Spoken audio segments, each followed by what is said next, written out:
وتعز من تشاء وتذل من تشاء من کان یرید العزت فللہ العزت جمیعا۔ اے اللہ تو جسے چاہے عزت دے اور جسے چاہے ذلت دے۔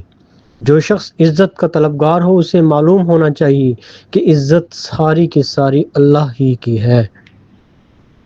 وَمَكَرُوا وَمَكَرَ اللَّهُ وَاللَّهُ خَيْرُ الْمَاكِرِينَ۔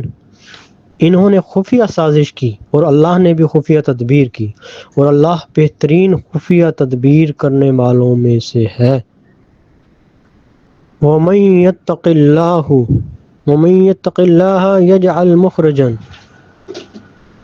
وَمَن يَتَّقِ اللَّهَ يَجْعَلْ لَهُ مُخْرَجًا، اور اگر کوئی شخص تقوی اختیار کرے تو اللہ اس کے لیے نجات کا رستہ نکال دیتا ہے۔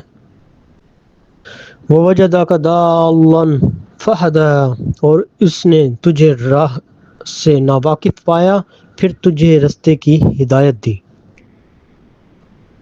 مَا كَانَ اللَّهُ لِيَذَرَ الْمُؤْمِنِينَ عَلَىٰ مَا أَنْتُمْ عَلَيْهِ حَتَّىٰ يَمِيزَ الْخَبِيثَ مِنَ الطَّيِّبِ۔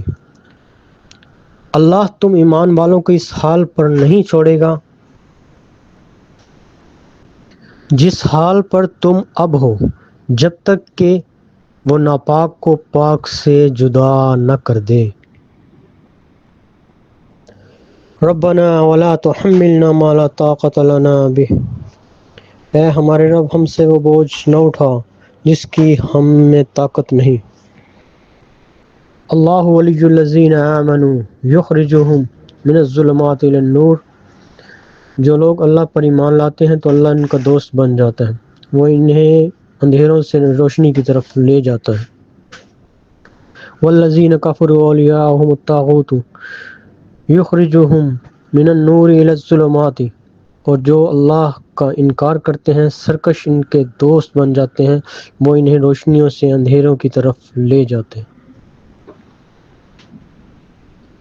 لا یکلف اللہ نفسا الا وسعها، اللہ کسی کو اس کی وسعت سے زیادہ تکلیف نہیں دیتا۔